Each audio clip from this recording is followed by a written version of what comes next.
How well do you really know your siblings?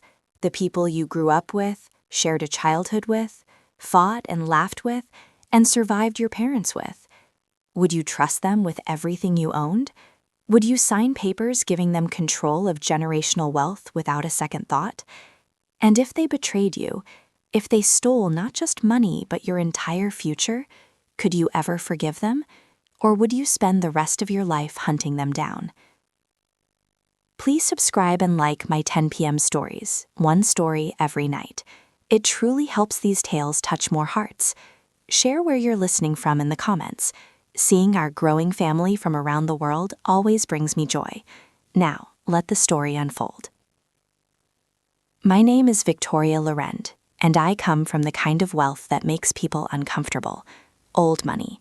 California real estate dynasty money.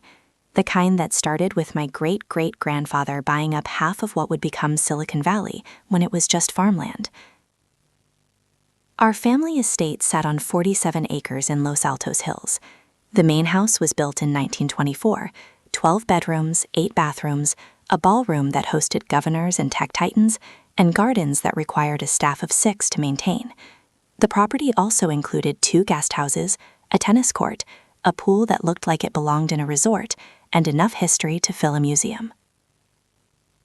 My father, Richard Laurent, died of a heart attack in his study on a Tuesday morning in March 3 years ago. He was 78, had been managing the family trust, the properties, the investments. He was a control freak in the best and worst ways, meticulous, demanding, and impossible to please. He left behind 4 children: Marcus, 42, the golden boy; Isabel, 40, the peacemaker; me, 38, the family skeptic; and James, 35, the artist who'd rather have been poor than deal with our family's expectations. The will was straightforward. The estate would be sold. Father had made that decision years ago, knowing none of us wanted to maintain it. The proceeds would be divided equally among the 4 of us after taxes and fees. Additionally, each of us would receive our portion of various investment accounts and trust funds. Altogether, we were looking at roughly $50 million each. Life-changing money, even for people who'd grown up with wealth. Father had designated Marcus as executor. Made sense at the time. Marcus was the eldest, had an MBA from Stanford, and worked in private equity. He'd been Father's protege, the one who actually understood the business, who'd sat in on meetings and learned how to manage the kind of wealth most people couldn't imagine. Isabel lived in London with her husband and 3 children. James had been living in a loft in Brooklyn, painting, pretending money didn't matter while living off his trust fund. I was in San Francisco, running a nonprofit, married to David with twin daughters who were 7 years old. We were a fractured family, polite at holidays, distant the rest of the year, bound by blood and money and the complicated legacy of a father who'd never quite known how to love us with conditions. But we trusted Marcus. That was our mistake. The funeral was tasteful, expensive, and exhausting. Hundreds of people Father had worked with, donated to, and dominated throughout his life. Everyone had stories about his brilliance, his generosity, and his vision. No one mentioned that he'd been a cold father who measured his children's worth in achievements and bank balances. Marcus gave the eulogy, spoke about Father's legacy, about responsibility, about honoring what he'd built. He was good at that, sounding sincere while saying nothing of substance. I watched Isabel cry, watched James stare at the coffin with an expression I couldn't read, watched David squeeze my hand when I couldn't feel anything at all. After the service, the 4 of us met with Father's attorney, Gerald Hammond. He'd been managing Father's affairs for 30 years. He walked us through the will, the estate plan, and the timeline for settling everything. The property is already being prepared for sale, Gerald explained. Your father had been in discussions with several potential buyers before his death. Given the location and size, we're looking at offers in the $175 to $200 million range. The market is very favorable right now. $175 to $200 million for the house we'd grown up in, the place that held every childhood memory, every family drama, every moment of joy and pain we'd experienced together. How long until the sale closes? Marcus asked. Always practical. 3 to 4 months, typically. I'll need all of you to sign off on the listing agreement, the sale contract when we have a buyer, and various other documents. As executor, Marcus will be handling the logistics, but all major decisions require unanimous consent. We signed the listing agreement that afternoon. Marcus assured us he'd keep us updated every step of the way, said we'd review offers together and make decisions as a family. Isabel flew back to London 2 days later. James returned to Brooklyn. I stayed in San Francisco, trying to process grief I wasn't sure I felt for a father I'd never quite understood. Marcus stayed at the estate, overseeing the staging, the repairs, and the endless procession of real estate agents and potential buyers. He called every week with updates. The market was hot, multiple interested parties. He was confident we'd get top dollar. "Trust me," he'd say. "I've got this handled." And we did. We trusted him. The estate was sold in July, 4 months after Father's death. The buyer was a tech CEO whose company had just gone public. New money wanting the prestige of old money's address. The offer was $179 million. After real estate fees, taxes, and settling Father's remaining debts, we'd each walk away with roughly $44 million. $44 million. The number felt and insufficient simultaneously. Marcus called each of us personally to share the news. "We did it," he said when he reached me. "Father would be proud. The closing is scheduled for August 15th. I'll have the funds distributed within a week of closing." "That's it?" I asked. "We just wait for money to appear in our accounts?" "Gerald has all the banking information. Everything's set up through the trust. It's clean, Vic. Professional. Exactly how Father would have wanted it." Something in his tone bothered me. Too smooth, too rehearsed. But I ignored it. Grief does strange things to perception. Makes you suspicious when you should be grateful. Paranoid when you should be relieved. The closing happened on schedule. Marcus sent a group text. "Estate sold. Closing complete. Funds will be distributed within 7 to 10 business days once everything clears. Thanks for trusting me with this." Isabel responded with a heart emoji. James sent a thumbs up. I wrote, "Thank you for handling everything." 7 business days passed, then 10, then 14. I called Marcus on day 15. It went to voicemail. I texted, "Hey, checking on the distribution. Everything okay?" No response. I called Gerald Hammond. "Victoria, I was actually just about to call you," he said, his voice tight. "We have a problem. A very serious problem." My stomach dropped. "What kind of problem?" "The proceeds from the sale, all $179 million, were wired to an account in the Cayman Islands on August 16th, the day after closing, an account controlled solely by Marcus. I discovered it this morning when I went to verify the distribution. Victoria, I think your brother has stolen the money." The words didn't make sense, like he was speaking a language I'd never learned. "That's impossible," I said. "Marcus wouldn't. He's the executor. There are safeguards. How could he just—" "He had your father's power of attorney from before Richard died. He used it to make changes to the distribution accounts without notifying me. It's technically legal. He had the authority as executor, but it's absolutely a breach of fiduciary duty. Victoria, I've been trying to reach him for 2 days. His phone is disconnected. He's not at the estate or his apartment. I think he's run." The room tilted. I sat down hard on my kitchen floor, the phone pressed to my ear so tightly it hurt. "How much?" I whispered. "All of it. The entire $179 million. It's gone." I called Isabel first, heard her scream when I told her, actually scream, a sound of such pure rage and devastation that I had to pull the phone away from my ear. Her husband took over. "We're getting on a plane," he said. "We'll be there tomorrow." James didn't scream, didn't say anything for a full minute. Then, "I'm going to kill him. Vic, I swear to God I'm going to find him and kill him." "Get on a plane," I said. "We need to figure this out together." David found me on the kitchen floor an hour later, still holding the phone, staring at nothing. "Vic, what happened?" I told him, watched his face cycle through disbelief, anger, and something worse, pity, because we both knew what this meant.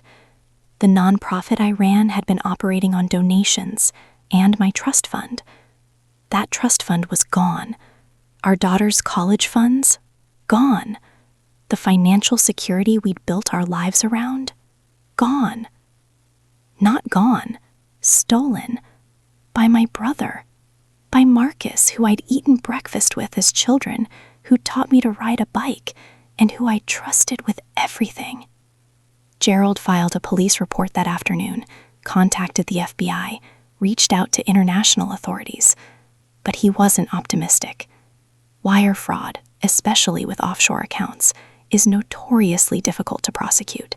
If he planned this carefully, and it seems he did, he's probably moved the money multiple times already. Shell corporations, multiple jurisdictions. We might never find it. What about him? I demanded. Can we find him? That's a different question. People can be tracked. But Victoria, you need to prepare yourself for the possibility that Marcus is gone. Really gone. The kind of gone that takes years and millions of dollars to plan. Isabel arrived from London looking like she'd aged 10 years overnight. James flew in from New York, vibrating with rage. We met at Gerald's office, the three of us sitting across from the attorney who'd known us since we were children. "Walk us through it," Isabel said, her voice deadly calm. "Every detail. How did he do this?" Gerald spread documents across the conference table. "Your father gave Marcus power of attorney 3 years before his death, when Richard was having some health concerns. It was supposed to be for emergencies. Marcus never used it, until now. The day before closing, he used that power of attorney to change the distribution accounts for the estate proceeds. Instead of 4 separate accounts, one for each of you, he designated a single account registered to a holding company he'd created 6 months ago." 6 months, I interrupted. He planned this 6 months ago? At least, probably longer. The holding company is registered in Delaware, standard for privacy. Its sole purpose was to receive the estate proceeds. The day after closing, the money was wired to an account in the Cayman Islands. From there, it's been moved at least 3 times that we can track. After that, the trail goes cold. James slammed his fist on the table. "And you didn't notice? You didn't think to verify the accounts before the sale closed?" Gerald's face was gray. "I trusted him. We all did. And technically, as executor with power of attorney, he had the legal authority to make these changes. What he didn't have was the moral authority. This is theft, fraud, and breach of fiduciary duty. But proving it and recovering the money are 2 very different things." The FBI agent assigned to our case was a woman named Sarah Chen, mid-40s, sharp eyes, the kind of person who'd seen every variation of human cruelty and still showed up to work. She met with us 3 days after we reported Marcus missing, took statements from each of us, asked about his finances, his habits, his relationships, and his state of mind before he disappeared. "Did he seem stressed?" she asked. "Acting unusual? Any indication he was planning this?" We looked at each other. Isabel spoke first. "He seemed fine, normal. Maybe a little distracted, but he was handling Father's entire estate. We thought he was just busy." "Did he have debts, addiction issues, gambling problems?" "No," I said. "Marcus was always the responsible one. Good job, good apartment, good life. If anything, he was boring, predictable." Agent Chen made notes. "Sometimes the predictable ones are the most dangerous. They're good at hiding in plain sight." She looked up. "I'm going to be honest with you. Cases like this, sophisticated wire fraud with offshore accounts, are extremely difficult to resolve.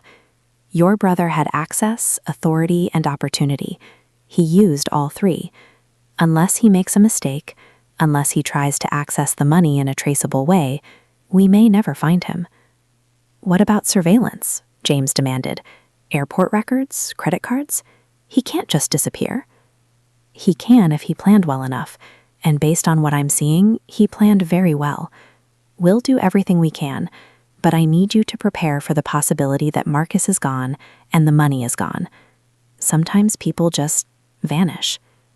We hired private investigators, 3 different firms, spent thousands of dollars, money we no longer had but borrowed anyway, to find leads that went nowhere. Marcus's apartment had been cleaned out. His car was found abandoned at LAX long-term parking. His passport was missing. But he could have had a second one under a different name. His phone, his email, and his social media, all dead. He'd erased himself. Isabel's family was devastated. Her husband, Robert, had quit his job 6 months earlier, planning to start a business with their inheritance. They'd already spent money they didn't have, anticipating the distribution. Now they were in debt with 3 children to support. James's art career collapsed. He'd been surviving on small sales and his trust fund. Without that safety net, he couldn't afford the Brooklyn loft and couldn't afford to paint full-time. He moved back to San Francisco, crashing on our couch, looking for work he was unqualified for and too proud to accept. And me? I watched the nonprofit I'd built over 10 years slowly die. We couldn't make payroll, couldn't pay rent, couldn't fund programs that were actually helping people. I had to let my entire staff go, had to close the doors, had to explain to David why we couldn't afford the private school anymore, why we'd have to sell the house, and why our entire life was imploding because I'd trusted my brother. 3 months after Marcus disappeared, I got a call from an unknown number. International. I almost didn't answer. Victoria?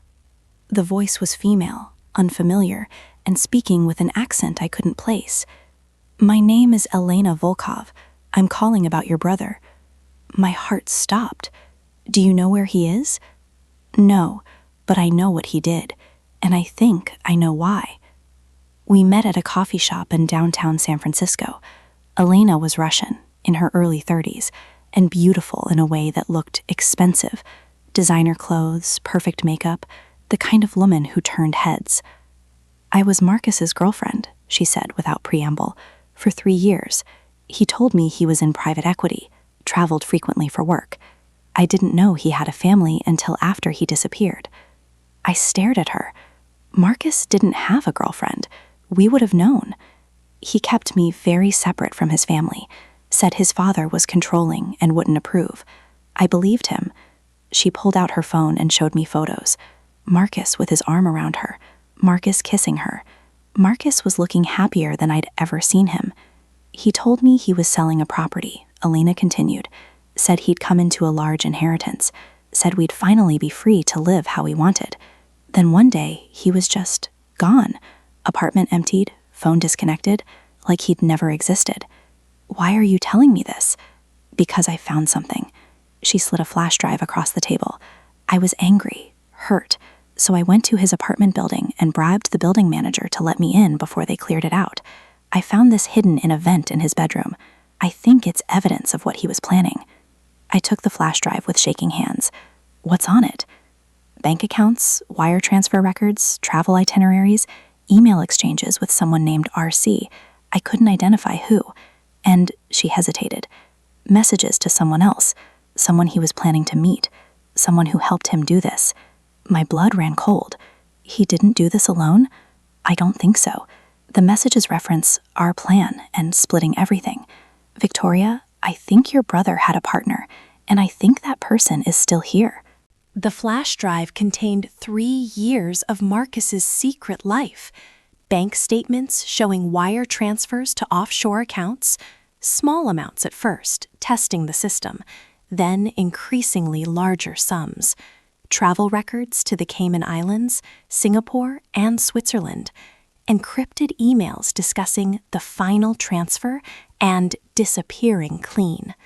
And messages to someone identified only as RC.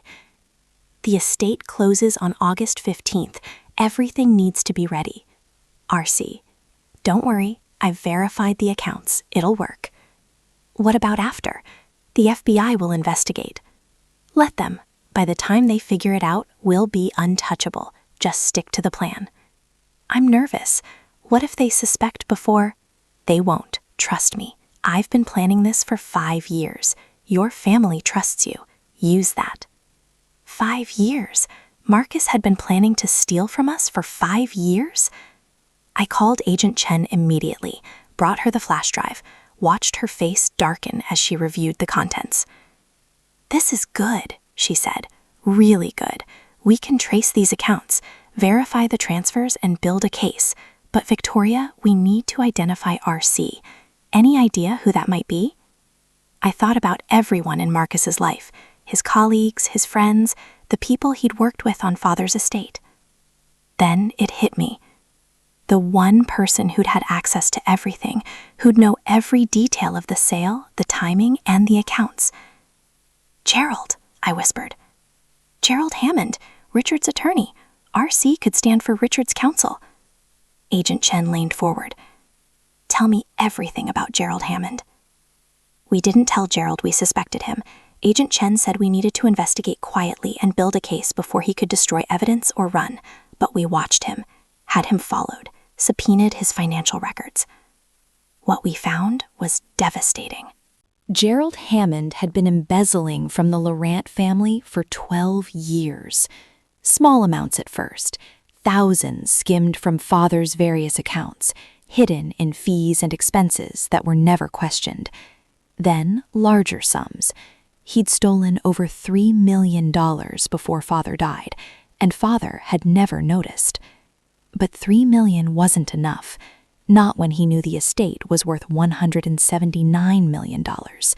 So he'd recruited Marcus, started planting seeds years ago about how much Father controlled us, how he'd never let us truly live, and how the inheritance was really just another way of dominating us even after death.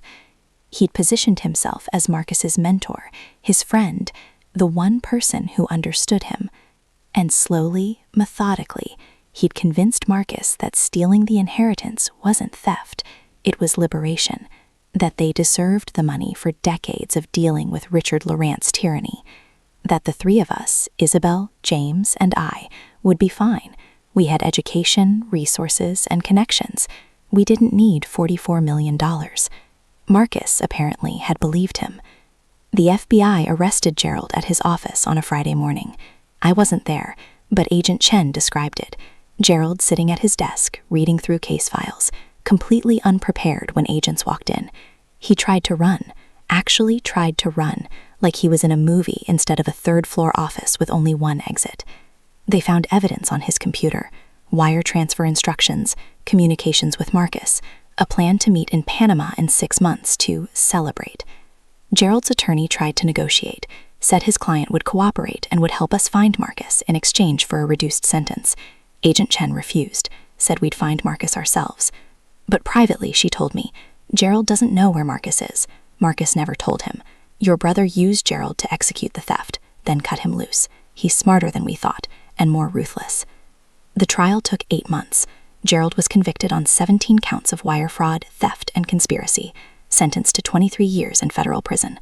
But the money was still gone, and Marcus was still missing. 18 months after Marcus disappeared, Agent Chen called me at 11 p.m. on a Thursday. We found him, she said, or we think we did. Are you sitting down? My hands were shaking so badly I could barely hold the phone. Where? Paraguay. Asuncion. Facial recognition picked him up at a bank 3 days ago.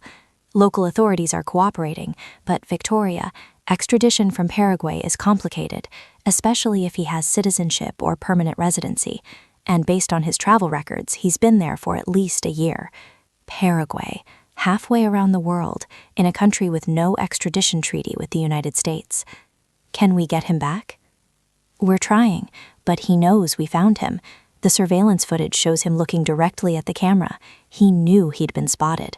By the time local police arrived at the address associated with the account, he was gone. But Victoria, we're close, closer than we've ever been. James wanted to fly to Paraguay immediately, track Marcus down ourselves.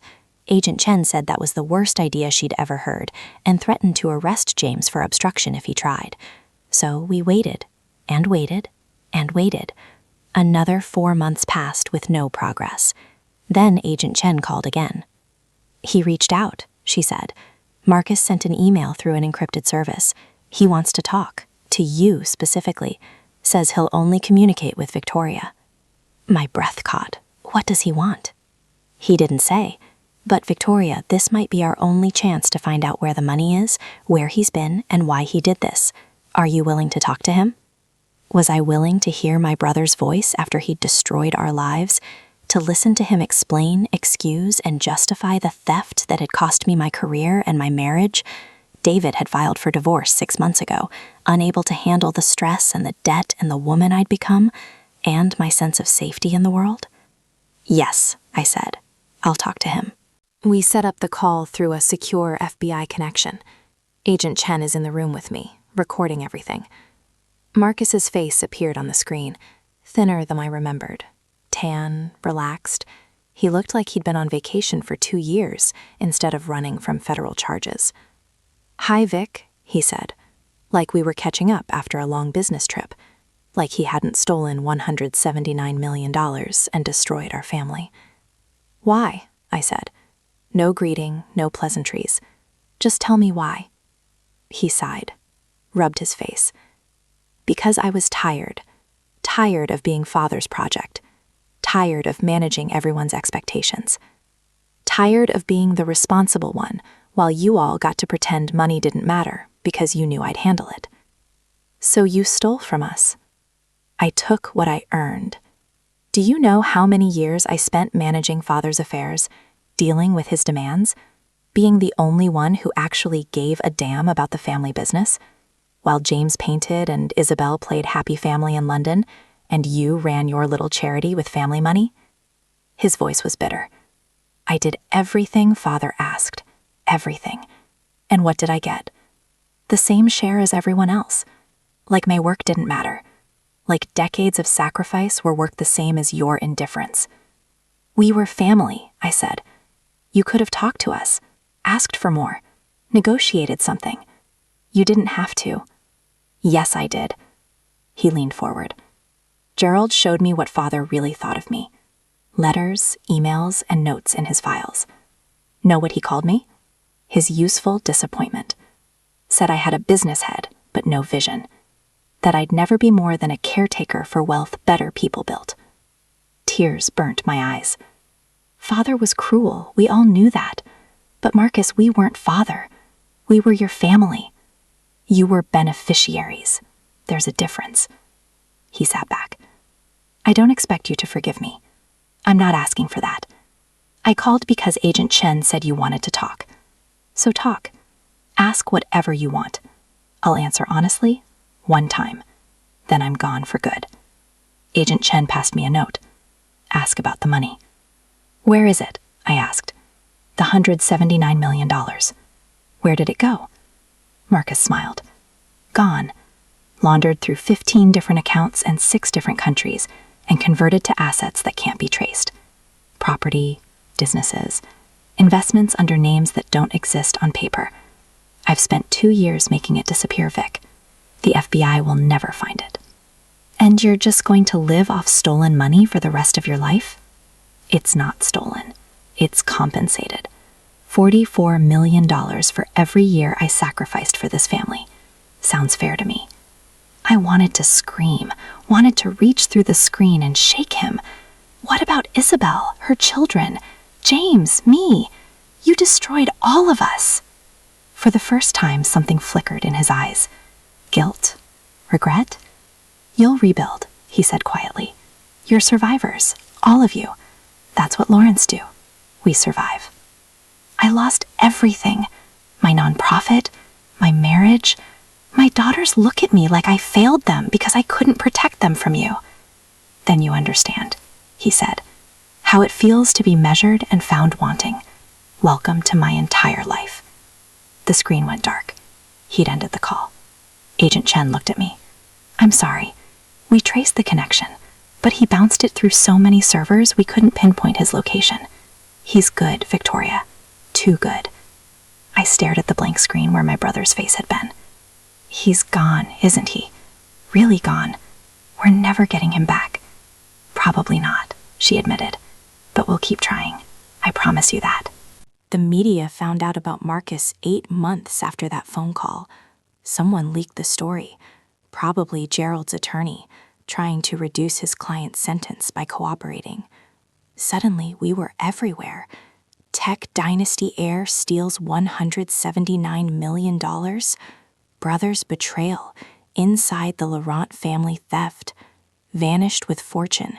The Marcus Laurent mystery. Reporters camped outside my apartment, called at all hours. wanted interviews, wanted tears, wanted the kind of emotional devastation that makes good television. I gave them nothing. Isabel had a breakdown, actual hospitalization, medication, and therapy 3 times a week. The stress had destroyed her marriage. Robert couldn't handle the shame, the debt, or the whispers at their children's school. He filed for divorce and took the kids back to London. Isabel stayed in California, broken in ways I didn't know how to fix. James disappeared into himself, got a job as a house painter.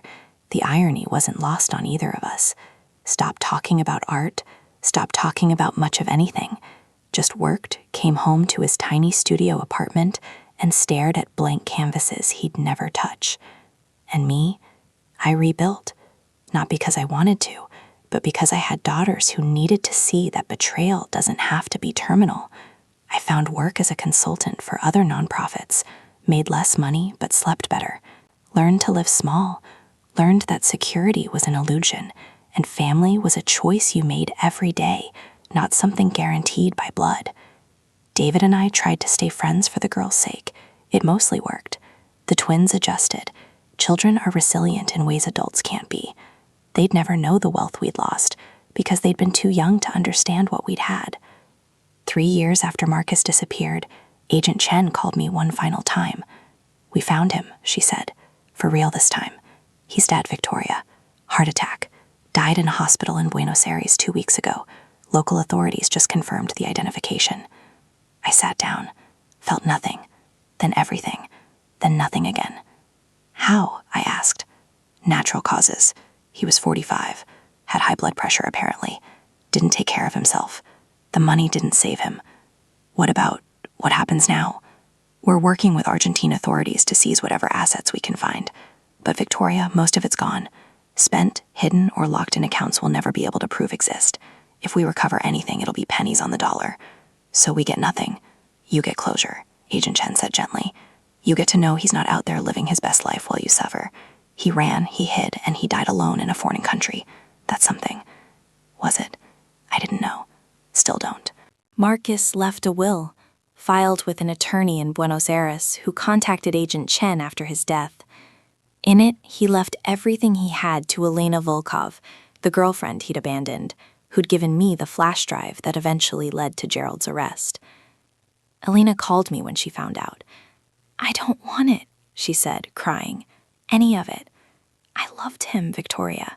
I actually loved him, and he used me like he used everyone else." "Take it," I told her. "Whatever's left, take it. You earned it by helping us, by trying to do the right thing." "But it's yours, your family's." "It's blood money, and I'm tired of bleeding." She took it, about $800,000 in various accounts, which the FBI couldn't prove were stolen. Legally, it was Marcus's to give away. Elena donated half to my old nonprofit, which had been reformed under new leadership, sent the rest to Isabel and James. It was something. Not enough. Never enough. But something. The strangest part was the grief. I'd hated Marcus for 3 years, hunted him, wanted him caught, wanted him punished, wanted him to suffer the way we'd suffered. But when I learned he was dead, all I could feel was loss. The brother who taught me to ride a bike was gone. The boy who'd shared a childhood with me was gone.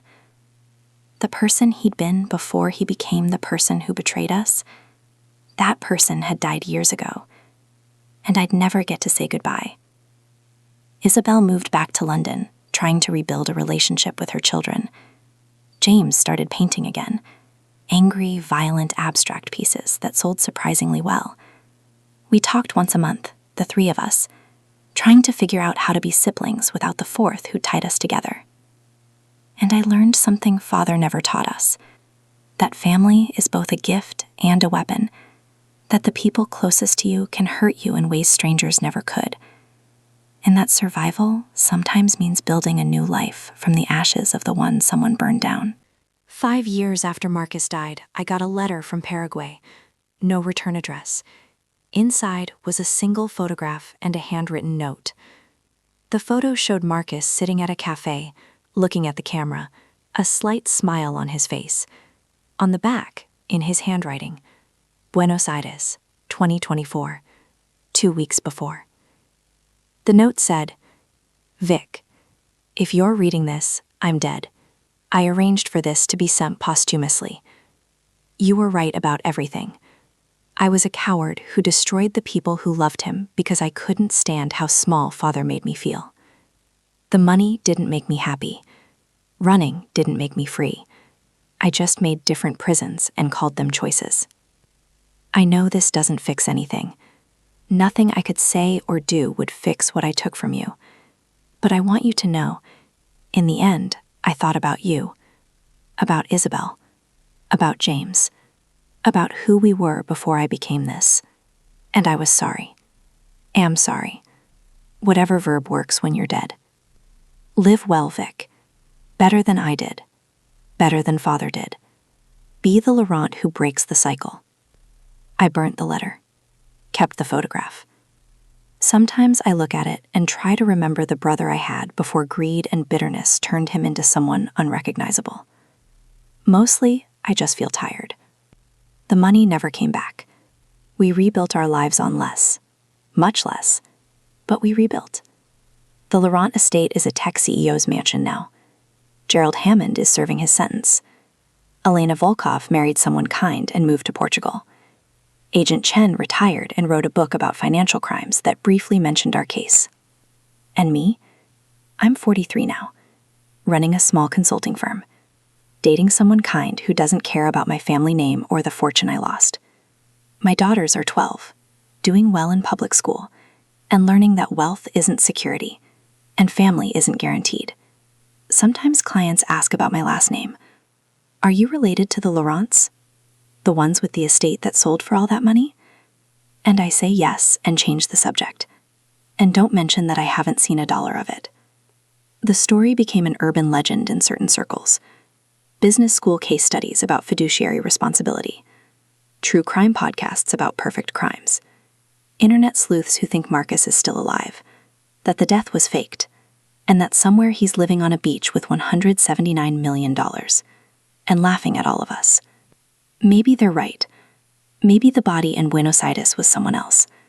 Maybe the heart attack was staged. And Marcus is somewhere warm, finally free of Father's ghost and our expectations. Or maybe he died alone and afraid in a hospital room, clutching at a life he'd stolen but could never enjoy, realizing too late that running from your family doesn't mean you escape them. They live in your head, your heart, and your conscience, if you still have one. I'll never know which version is true, and I've learned to live with that uncertainty. The Laurent estate is someone else's home now. The family fortune is scattered or lost. The siblings who survived are broken in different ways, but surviving nonetheless. And Marcus, golden boy, trusted brother, calculated thief, is either dead or hidden so deep he might as well be. Father used to say that legacy is what you leave behind, what you build that outlasts you. If that's true, the Laurent legacy is betrayal and litigation, and a cautionary tale about trusting the wrong person with everything. I prefer to think our legacy is survival, that Isabel, James, and I are still here, still trying, still finding reasons to get up every morning despite what was taken from us. That we learned you don't need $44 million to be happy, but you do need to be careful who you love, who you trust, and who you give power over your life. Marcus taught me that. It's the most expensive lesson I've ever learned. And sometimes, not often, but sometimes, I dream about him. Not the brother who stole from us, but the boy who existed before, who'd sneak me cookies when I was grounded, who'd read me stories when I couldn't sleep, who promised he'd always protect me. In the dreams, I ask him why. Why did he choose money over us? Why did he think we'd be fine without him? Why couldn't he just talk to us instead of vanishing? He never answers, just looks at me with Father's eyes, cold and calculating, and convinced he's right. Then I wake up, and I remember that some questions don't have answers. Some betrayals don't have explanations that make sense. Some people you love turn into strangers, and all you can do is mourn who they used to be and move forward without them. The $17.9 million is gone. Marcus is gone. The family I thought I had is gone. But I'm still here, and some days that has to be enough.